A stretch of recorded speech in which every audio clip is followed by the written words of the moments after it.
and welcome to the Dublin Arsenal podcast. I'm your host, Jonathan Giles. On this week's show, my guest and I will be reviewing our latest Premier League fixture against Pep Guardiola's Manchester City side in an early top-of-the-table clash. And remember to check out the River Bar, the official bar of the Dublin Arsenal Supporters Club. So sit back and enjoy the show.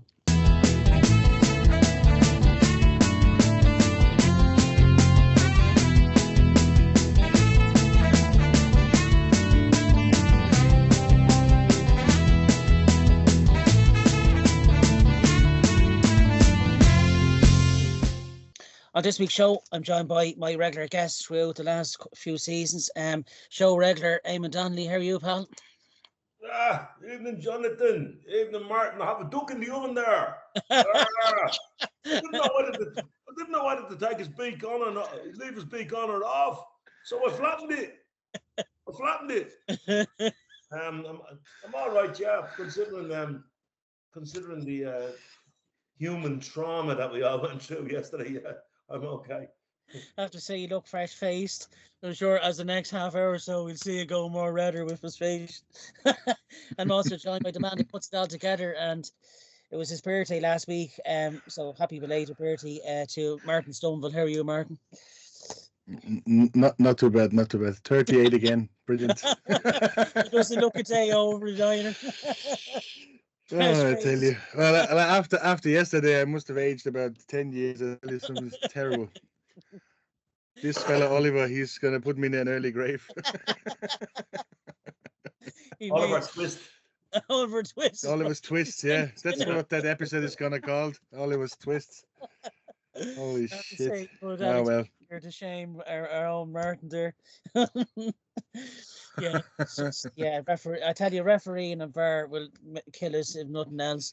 But I'm sure we'll get into that. Of course, it was a cracking game, and it's becoming a really fierce and intense rivalry with Arteta v Guardiola. I think we'll all agree, and we might as well kick into our match review from yesterday 2-2, of course. Goals from ourselves. A first goal for Riccardo Calafiori, an absolute screamer, and of course a header. An injury time in the first half from Gabriel. Haaland struck after 8 minutes for City. 100 goals in 105 games, which is just quite incredible. And in the 96th minute, when we all thought we had a 2-1 in the bag, up stepped John Stones with the equaliser. 98 minute. Or 98 minutes, sorry, Mr. VAR. Martin has his on in the twist already. It leaves us in fourth position with 11 points. Unbeaten start, I must say, to the season. 5 games in, 3 goals conceded, 8 scored, but a well-earned point. I suppose hand on heart, we should have really we deserved, should I say, a victory at the Etihad yesterday, 100%. In terms of the notes I've taken down, lads, it all really started off with Havertz in the first few seconds on Haaland, the little nudge, and on Rodri, who went down quite, what would you say, just ridiculous. Theatrical. And then 3 minutes later, Haaland went straight into Saliba, and I think that really sparked off the match then, it set the fire going. City got the goal after 8 minutes through Savinho, threw a ball into Haaland. He took his goal, I suppose, as Haaland does. He took it really well, but the gap in the defence from Gabriel and Saliba was just too big to allow Haaland to go through, But it was some threaded ball from Savinho. I think he's going to be some talent for City as the seasons go on. But I thought he done Calafiori, on that one. But just the gap in defence was just, every time you look at it, it's way too big to give Haaland, a player that threat, that much space and time. And look, he took his goal well, and it led on to Gunnigan had a free kick then that hit the post. Probably wasn't going in, but it was a bit of a warning sign that itself. And then I think a minute or two later, Rodri went down, following a corner kick with a tussle with Partey, but Partey had nothing. There was nothing in. It was all Rodri. I don't know, sadly for him, that's the end of his season by the looks, with a cruciate knee ligament tear. And I think when Rodri went off, coverage just came on, but I think that was a huge loss to City yesterday. Rodri controls a lot of the game for City, but we defended really well. Of course, on 22 minutes, that quick kick by Partey down the wing to Martinelli laid it off for Calafiori, and if he never scores again for Arsenal, he'll be remembered. But for a left foot rocket, what a strike! And if that doesn't win goal of the month for September for ourselves, I don't know what will. 37 minutes, then Saka at the corner, and you can see they've worked on this. Gabriel just headed over, but then 10 minutes later, with a minute into injury time, Diaz in swing a corner again. Gabriel loses Walker, and then he just off the side of the head. And I tell you, these corner kicks, what a weapon we have with them. And just coming up to half time, then Trossard receives a second yellow for again kicking the ball away, which it brought back memories of that Brighton game with Declan Rice. Ridiculous sending off, I think, in my opinion. I know he kicked the ball away, but 0.84 seconds between the whistle going and Trossard kicking the ball away, and I suppose we'll go into that in a bit more detail in a few minutes. White came on for Saka then in the second half, and as we all know, it was a backs against the wall job really, but we're really mastering defending. I think that 45 minutes aside from that late goal, City didn't have any ideas and they just couldn't find a way past us, and that was all through great teamwork and great defending. The only really chance the City had before that goal was a long range effort from Walker, which was well saved by Raya. He got a powerful left hand from Haaland, and then he got down to Guardiola's shot with 5 minutes to go, and then obviously the goal, a quick corner kick, kind of caught us maybe a bit off guard, and that was the only time we were off guard. And look, the effort the lads put in for the 98 minutes, you can't fault them conceding because they just put in such a shift. And again, so annoying to be done at the Etihad. I don't know what it is, like an omen that we're not to get anything, but the last meetings at the Etihad in March and now the difference, we're not giving City a sniff. I'll come to yourself, Eamon, your view on yesterday's game. Okay, there's a bit to get through here now, right? So there's plenty to be debated, that's for sure. Well, look, I'll try and do it in chunks. Yeah. No, leave aside the crushing disappointment that conceded the late goal. Let's analyse the game in segments. So, for the first kind of 10 minutes of the game, City put on the most aggressive press I've ever seen in football. They were like a python. We couldn't get out, 15, 20 metres. And Gundogan was dropping into small little pockets. And I can't remember who I was beside. I think it was Paul Collins. And I'm saying, look at Gundogan. And then all of a sudden, the two centre halves are a small bit far apart. They weren't miles apart. They were small enough for Savinho to pick out Haaland. As soon as the ball was threaded through, you knew what was going to happen. He's the greatest finisher in the world. And we're 1-0 down. So, and that was the sucker punch that they set out to inflict upon us, because they knew that we're good. So they actually set out to suffocate us early on. Yeah. Right? And deliver a killer blow. And they thought they'd done that. And we spent the next 15 minutes trying to survive. We were not good. We couldn't get two passes strung together. Yeah. Their press was going great and all of that type of stuff, right? And then all of a sudden, you see, you can't keep that press up forever. They went with a firecracker press that you cannot keep that up. And all of a sudden, we found a way into the game, right? I think the Havertz on Rodri thing, I mean, Rodri was described. I know the lad injured himself yesterday. He's actually stayed down for 2 minutes with no injury.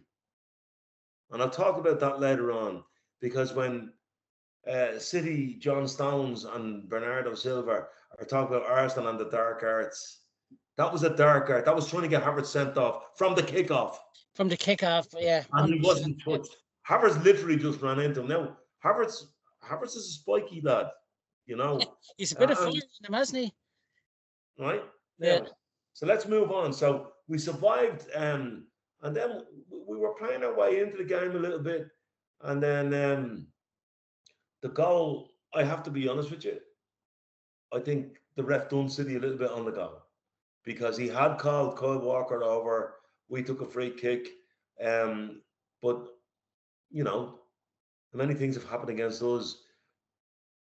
We made great use of it, a brilliant strike.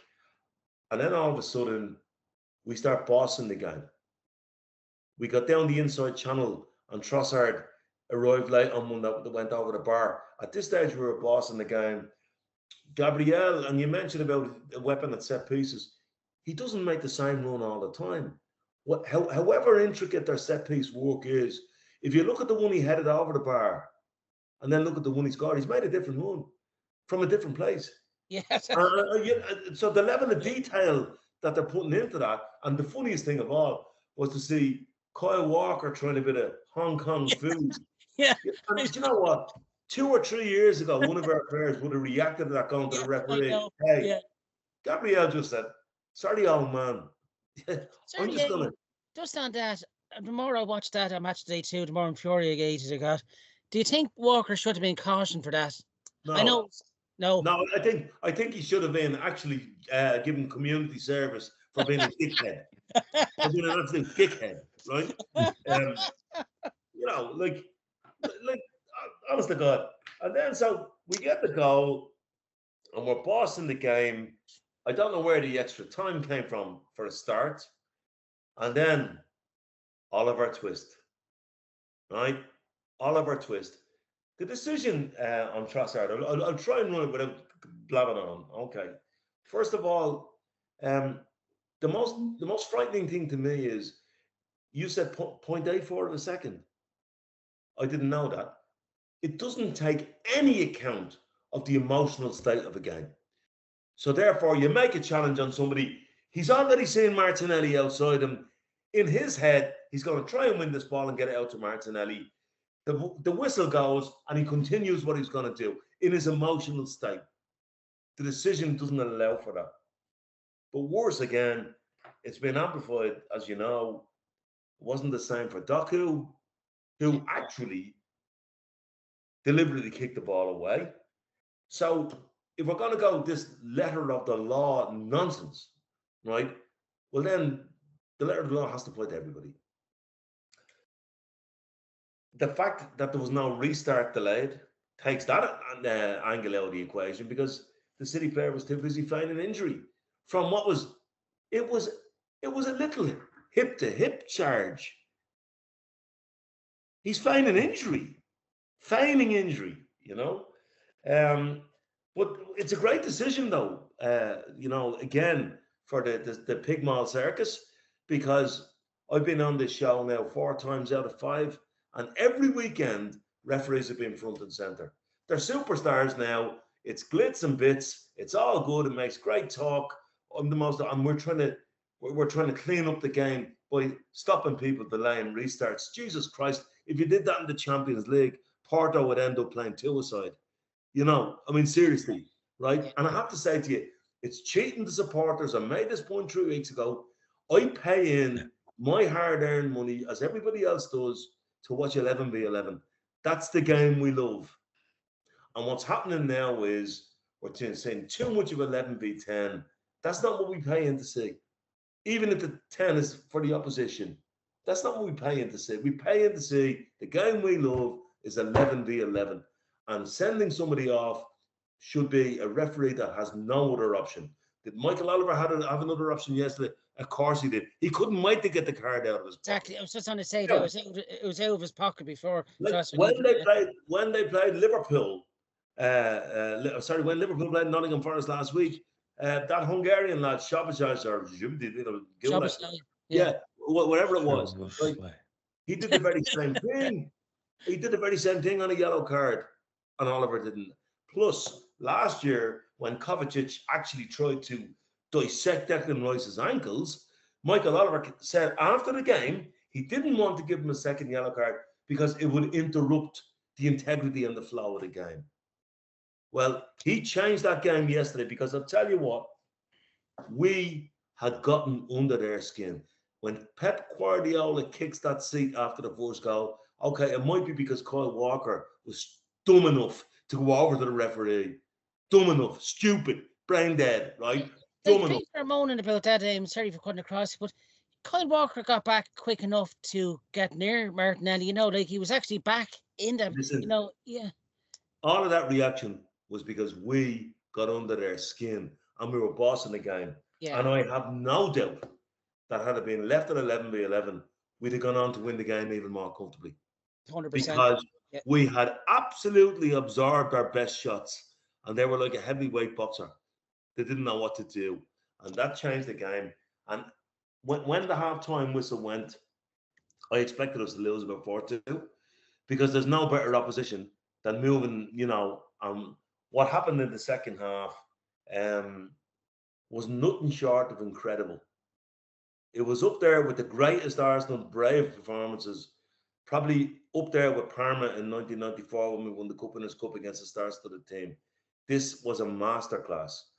I can forgive them if the second goal had gone in, say after 70 minutes, we'd have been all celebrating the draw because we managed to see it out. But because we got so close and we just switched off on a short corner, quick piece of thinking by Grealish, and leave aside the crushing disappointment, Mikel Arteta will use that to dust his players down and say, even though they're all against us, even though this has happened in 40% of our games, even though we've had 3 away games in a week that nobody else has had, even though we only got back from Italy on Friday morning, we've withstood all that and we're sitting nicely now. You would have taken, when you looked at those fixtures at the start of the season, you would have taken your left arm off to be where we are. And honest to God, there's one last thing I'll say. I looked at Martinelli yesterday, and Martinelli's taking a bit of flack because he's brutal in front of goal. I think there's a reason for that. The amount of work that guy is getting through. He sacrificed himself, as he did at away at Atlanta. I think he has a third leg when he's getting in front of goal. He's doing so much work. No, seriously, he's doing so much work. His work. So you say, oh, well, they got to drop Martinelli. Well, that's grand if you just want to kick the ball forward or not. But the work he's getting through. Yesterday, the guy was nearly out on his feet, Yeah, we saw a different Martinelli when the backs are against the wall. Yeah, 100%. Yeah, that's really good analysis, Eamonn, I have to say. Yeah, I know Martin was another year older this week, and I know his heart rate's probably through the roof because of that. But how impressed, Martin, were you of David Raya in that second half? The saves, the stops he was saving was unreal, wasn't it? It's just like every week now he's producing. I know we have a great start, but it's up to him because I think every game he had some kind of masterful save what he had, and I felt most sorry for him because he was fighting like the amount of shots hitting and he was unlucky actually that he didn't save that last ball with his leg. He had his up in the air, and look, it just kind of happened, But this man is really shown what he's worth now, like after the year he had, to fight for number one, now he shows us what Arteta probably seen in him. And some shots he went down to, and as I said before, I think you said in the river bar, I love a keeper when he catches a ball, not kind of just pushes it away. But look, as I said, I feel most sorry for him because not a clean sheet, but having 45 minutes, not conceding a goal with all them shots they got would have been amazing, for everyone, not only for him, but specifically for him. Because I really think he's just such an amazing keeper, technical well, and I think he got 9 points in the fantasy league, because all the saves he had, so which is quite a lot. So, look, as Eamonn said, like all of us twists, if you look at the stats from him in the last 2 years, specifically with Man City, it's not like only against us, and we can say look at Arsenal, and it's always against us. A lot of us is against us. He gives us, I think, 7 red cards. Yeah. But yeah, there's so many other decisions in, and he's been paid. He's been paid 20 grand to referee somewhere in Saudi Arabia, and he doesn't want to lose that gig again in the future. So he probably didn't get paid to referee in that game, but he knows where his things are and his preferences are, and he can show it. And it's just disgraceful to see it. The only thing I have to say about Trossard and the yellow card, or red card, after Rice been sent off, you know, and I don't know if they've been mentioned like don't kick the ball away or whatever it is, or be more careful, whatever. But Truss had been on a yellow, even the barge into Bernardo Silva. For me, I actually thought this was why he was sent off, because I So thought did maybe I. that was the foul he was sent. Yeah. I actually didn't think it was the thing with kicking the ball away. But then he came out and said he kicked the ball away. That's why he was sent off. So I was a bit kind of thinking, but if you're in the yellow card already, just do not charge into players like that. I know it looked worse than it actually was. But yeah, look, it's one of these things, and again, it cost us 2 points because against Brighton with Rice, even that he didn't do much, whatever it is, but he got sent off and it cost us 2 points, and now it cost us 2 points. But yeah, it's just one of these things, isn't it? In no other league in Europe would Oh no, Rice yeah, or Trossard be sent no, off, and this is the point I'm making. no, The Premier League yeah, allowed itself to become the showbiz circus, and yeah, you two ex pros. I heard Freddie yeah, Lundberg just said, "I've had enough. I can't watch that yeah, anymore." Peter Schmeichel, yeah, saying the referee has made himself the most important part of the whole scene. That yeah. and they love it. They love it, and then they're off out to Qatar or Saudi Arabia, Yeah. To go on an But the exploratory. thing is, well, Eamon, they're not even taking a step back. The refs in that moment to think it's an immediate decision, which is the more infuriating. They're not relating to VAR. Nothing. It's like, He yeah, took a step. No, he took And a step again, back. VAR could step into this, yeah, but they didn't. exactly. Yeah, they didn't. Yeah, I actually think if the referees are going to come up with this horse manure that they're going on with now, I actually think we need a green, yellow, and orange system, or Yeah, an orange card. yeah, Because yeah, I mean, if this is yeah. going to be the yeah, way it is, I'm not Yeah. going to pay my. And I'm telling you, I love the Arsenal, and bleed Arsenal if you cut me, right? I'm not going to keep paying money to watch 11v10 or 11v9 or yeah, 10v9.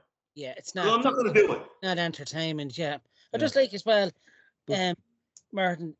I know Michael Richards said after the match, he's a bit of a Gooner fan himself. He gave a really nice, compliment in terms of the way we defended for that whole second half yeah, due to Oliver Twist. Roy Keane says, well, didn't they concede 2 goals? How is that a great defensive display? What was well, your look, take? that's Keane is Keane what it is, and Yeah, he's the same, he wants to be in the limelight, and he has to be as controversial as it is. Look, I can be controversial now here, and but nobody would care.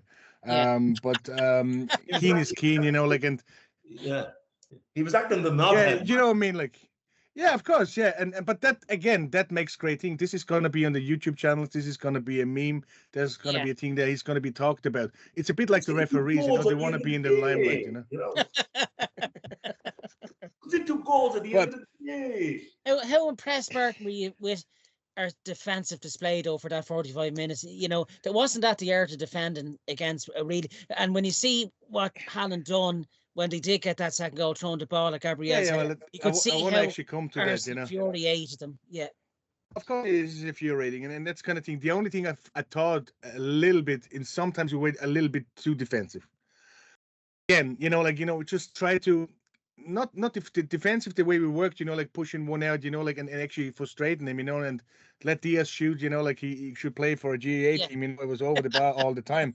But in simple terms, it's kind of when we actually got the ball, I just thought we were a little bit too nervy and kind of kicking it away, because they just kicked away and they came back again.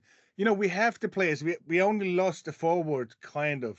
So we still we could still play out if we wanted to. Keep the ball, try to calm it a little bit down. That's what my only criticism of is. But look, if you stand 45 minutes against a team like Man City, it's an amazing thing for it, But look, I don't know. It's just one of these things. It just wasn't a great look, to watch the game. It was just like, just try again and try again and try again, Brilliant. and in the end, look, they won, So Martin, terrible. just on that point, I had this conversation with Matt yesterday in the pub during the game. Yeah. In the River Bar. And he was saying what you were saying about, we need to get out. So take one out of the chain and as an out ball, not against them. We made a conscious decision at halftime. We are going to defend our box. And if you score from 25 yards, good luck to you. But you're not scoring from inside our box. And, Well, and we made a conscious decision there's going to be no out ball because it's a bit like a game of chess. If you take one of those pieces out, they've got a bigger channel to play through, and there's nobody better to do it. You know. Yeah, and I didn't really mean the attacking part, like, just to control it a little bit, give yourselves a breather, because like what we did actually is we got the ball and we booted it forwards and it just came straight away. If we would have kept it a little bit themselves, it might have been. Look, if we it played pulls, the it just doesn't game work, in a 30-yard area of the pitch. I know, yeah, and that's what it is, But I have to say, if I had a little if I had a little bit of respect for Haaland before the game, because he is one of the best, as you said, one of the best strikers or finishers in the league or so far, because anything he touches, it goes into goal. But he's just an absolute terrible character. My God, the poor young fella who got yellow carded before he even came on the pitch. Oh, he hadn't played a minute for Arsenal, and he already got a yellow card before he even walked on the pitch. He already has that passion, Merd. When you get booked, and even on, that's. Well, I do know that. But I was actually afraid like that young fella is going to come onto the pitch. He already has a yellow card. All he needs is another foul and he's off. So look, it is. But like whatever happened after when Haaland picked the ball out and whacked it against Gabriel's head, absolutely terrible. Then he abuses a 17-year-old because he's kind of like gone team for. Then after the 2-2, he rammed back into the thing. That should be in a red card. Yeah. Just for this, it's a rugby tackle. That's what that is. But that was Martin. That was just the frustration Haaland built up. Of course, that was all thanks to the Arsenal backline infuriating him, not getting a chance in all of that second half. But us briefly, certainly before you come in, how impressed were you with in the second half in particular on Calafiori's side? He nullified Savinho, didn't he? He didn't give him a sniff down that wing. How impressed were you, Eamonn? Hold on, Jonathan. This is the point I'm making. With the aid of Martinelli. Well, yeah. Martinelli was an unsung hero yesterday. I mean, I couldn't pick a man of the match if you're going to ask us, because the man of the match yesterday was Michael Oliver, right? Yeah. And the Arsenal man of the match was the entire team, right? Yeah, it would be and very. Was fantastic. They were all fantastic, right? But if I had to go with one yesterday, it was because Gabriel Martinelli yesterday sacrificed himself. Yeah. Right? Yeah. He was like, and Calafiori was great and all that type of stuff. But just on Haaland, all of that type of stuff shows we got under their skin. There was no taking his hairband off and going, whoa, all Brian Barrowan is there, like he did when they were 4-1 up. There's none of that shit, right? Bernardo Silva is now talking about how we haven't won anything. Do you know why? Because we're getting under their skin. Yeah, they're seeing us as a threat. I don't like to see ligament injuries on any footballer. Yeah. Rodri got a ligament injury because what was he trying to do at the time? He was trying to create a false situation as if Partey had done him, and he got his feet all wrong and planted himself in the turf trying to cheat. Yeah.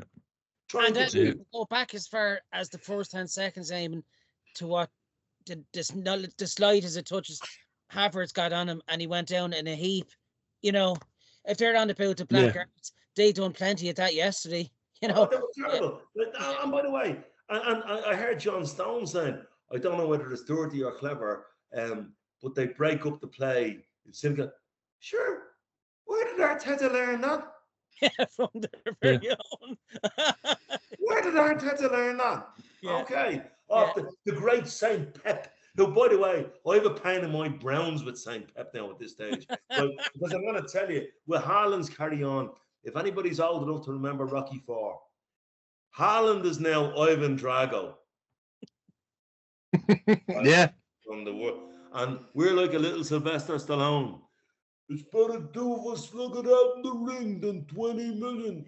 So I'm telling you, this is Man City have become a beast. And you know what? It's a long, long time since I spoke to a cross-section of football fans who were actually saying, fair play to you yesterday. You've got under their skin. We had them rattled, totally rattled, Yeah. And I think Pep acknowledges that Arsenal are going to be challengers to City for the foreseeable, and that's quite I refreshing. don't care what Pep acknowledges because Pep is great. Pep is great at patting you on the head when you're doing well, right? And then all of a sudden he's kicking seats when you get under his skin. I don't give a shit about Pep or his 115 charges club, right? We got under their skin yesterday, right? And do you know what? We'd only got 10 players in their home ground and they couldn't beat us. So I have to say, coming to yourself, Martin, another player that we're really starting to see, and why we signed him. Jurrien Timber yesterday was immense again, wasn't he? So strong and athletic. He is, he's just like, and again, he probably played on the right side for what he actually is supposed to play, like, the first time he played there. But yeah, look, he got done last year, in the first game I was there, like when he limped off in halftime. Yeah. And it's hard to come back from that, and he's slowly now starting to find his feet. He's slowly starting the strength, the speed he has, and again, it just has to get into it. And we had a good start. There's no doubt, because if you looked at the fixtures at the start, like Spurs, Villa, and Man City, Spurs and Man City away, and we have 11 points. I would have taken it at any start. That's kind of thing is absolutely, and it could have, against Brighton, it could have been even more. So look, don't forget where we are. Like, City still has to defend the 115 charges. We don't know what's going to happen there, but I don't think it doesn't really matter, because it's not going to happen this year, But as Eamonn said, we got under the skin, and I can't wait to have them back in the Emirates, because they're really going to be rattled. And another thing is, like, Rodri gone now. That's going to be a huge loss for them, because the statistics were up yesterday. Without Rodri, they're not winning as many games as they do with him. So he's going to be a massive loss in their thing, and fair play to him. I don't wish him, anything bad, but I'm glad he's gone. Everybody stop for a second. Right? I think as well, sorry, Eamonn, when you're bringing on a centre back to win the game for you, that's how Rattle City were. He ran out of ideas. Hang on a second. Yeah. Everybody stop for a second. This is the moment we're having this. No, we're having this conversation as if there was 3 games to go in the season. Right? Oh no, yeah. And what I said at the start of the season was, if you look at the way our fixtures are computed, right? If we were in 3 or 4 points of the leaders at that point, I'd take our arm off. And we have navigated 3 away games, 2 shocking decisions, and a travel schedule, plus an injury list that you wouldn't believe. Yeah. And look where we are. And all I can say, as segments of the season go, that is some job done. Yeah. But that's yesterday's news. That's yesterday's news. Now we've got what would look like a couple of bankers at home, right? You've got to do your stuff in them games. If we can get 9 points out of the next 3 games and plant ourselves somewhere, right? This is a serious Arsenal team. And if somebody on this show last year wondered where the players playing for Arteta. Now, if anybody seriously thinks that, yesterday they would have died for the Arsenal. Each and every one of them. Even the young lad who gets booked before he comes on is so engrossed in the thing. Yeah, if that doesn't tell you. Yeah. Yeah. The togetherness of that squad, though, I haven't seen that in years. They put their bodies on the line, and there's Eamonn. Do you know what I would love to see? Yeah. I'd love to see the little set piece coach get on and give Haaland the loaf, like Bob Hoskins in that movie. He's our man. That little set piece coach. He'd cause a row in a yoga class. That fella. As you said last season, Eamonn, you gave him the perfect name. He's our little bollocks. He's our little bollocks. And Ben White is the second. As Eamonn said there, Martin, our next 3 fixtures are tasty ones that you'd expect to as Eamonn says, you still have to go out and do the business. Leicester, Southampton and Bournemouth, just before we come to that big clash at home against Liverpool. 9 points is realistic, isn't it, out of them next 3 fixtures? Yeah, but again, we can see it every week, that there is no easy fixtures in the Premier League, so we can't count them chickens. So I'd rather have where we are now and then just take every game step after step. the next thing is let's just get to the Carling Cup and or the whatever it's called now, the Carabao Cup, and just beat Bolton well. Yeah. It's a good way we play Bolton, so at least Trossard can sit down his red card, so he's not then for Leicester. Because we don't have that big team at the moment, we have injuries, so now we need to manage that as well. And in between them games, we have Champions League, so it's all well and good saying there are teams we can beat, but there's other games in between which we have to play as well, and we have to concentrate on. So it's just about managing the teams, and we should get 9 points, but can't take anything for granted. Yeah, like as Tony said, Tony Conlon, who was on last week, thanks to Eamonn, the Man City fan, he says Arsenal will have to come out and play if you want to get anything against City. And when we past seasons when we went 1-0 down and so early yesterday, I think all Arsenal fans says, "Oh Jesus, here we go now. Here's a 3 or 4-0." The opposite happened. Arsenal came back at them, and City. I think City were shocked because 90% of the time City have it all their own way at home. This is the point I'm making. Yeah. They came at us like a python trying to suffocate us. Yeah. And after 20 minutes, when they hadn't got their second, and we started knitting a few passes together, they've said, "Oh Jesus, this we haven't put this lot away," and then we start bossing the game. Yeah, and a top party in Rice. To be honest, were immense yesterday again in midfield. It's very hard. It's the only time, as you said, and Martin, you'll probably agree, it's the only time that I'll actually find it hard to pick out a man of the match because the whole 11. Yeah, it's Michael Oliver's the man of the match. He's the most important player. I'd probably give it to Ryan Skelly for actually not even coming on again. Yeah. Michael Oliver was the most important player in the match yesterday. And he wanted to be. He made it. It wasn't even 10 against 11. It was 12 against the 10. That's it, And we don't. And by the way, I want to remind the viewers, we don't have victim complexes on this show. We don't. If I'd never see Michael Oliver for another match and Chris Cavendish for the rest of the season, I'd happy, in fairness, the other ones are not much better either, What season, yes. I got a phone call from Cam Barlow last night. Oh, but it sounds frustrating, Dre. Oh God. No, it's in a while, 7 points from your first 3 away games, Villa, Sports and City. You would have snapped anyone's hand off, wouldn't you, for that stuff? Yeah, and as Paul Merson says, if you can get 7 points from them, you're going to have a good season. Yeah. I know, as we said, it's tough to find a man of the match. I'll probably go with Calafiori. I thought he'd done a really good job yesterday, for his first full 90 minutes, and he nullified Savinho. I know Martinelli was a big help, but I thought going there for your first big game, you could say, in an Arsenal shirt and get that screamer, hats off to him. Yeah. Eamonn, I know it's going to be tough for a man of the match, but who, I'm gonna like Calafiori is way too much hair to give man of the match to.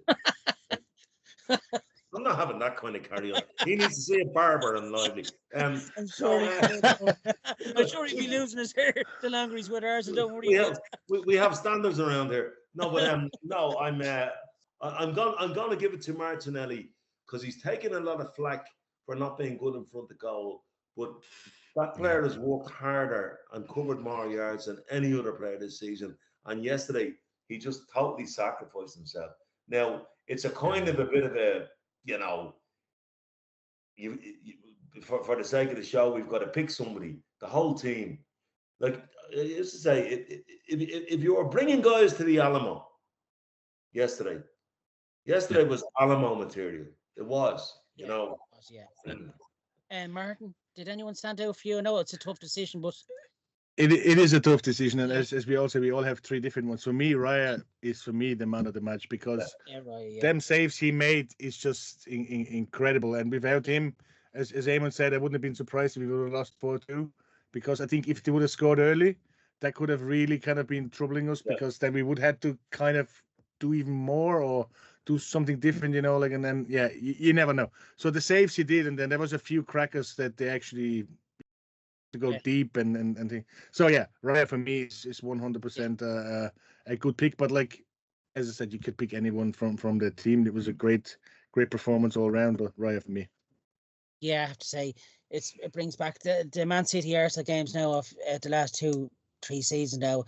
It's bringing me back to the rivalries we had with Ferguson's United. You know, you can see a bit of fight and a bit of bite in the match, and the hatred between the players now you can see, which is only a good thing, I think, in terms of rivalry against our top opponent. So, yeah, it's a 2-2 draw. We went there, didn't lose, deserved to win, but look, you don't always get your way. But we're very much in the hunt. 11 points after 5 games. Just to mention for the last few minutes of the show, the Arsenal women's team kicked off their campaign yesterday and a 2-2 draw as well.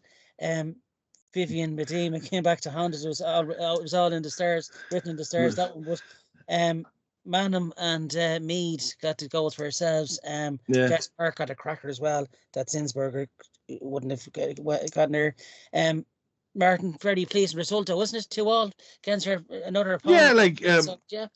Another opponent exactly the same, just the opposite. You know, in the Emirates, what we played in the Etihad. Yeah. We got early goal, then they came back 2-1, and then we got the last minute goal there, and they got the last. So yeah, it's quite similar. And yeah, Miedema had to obviously score because going to Man City shit, that's what you had to do.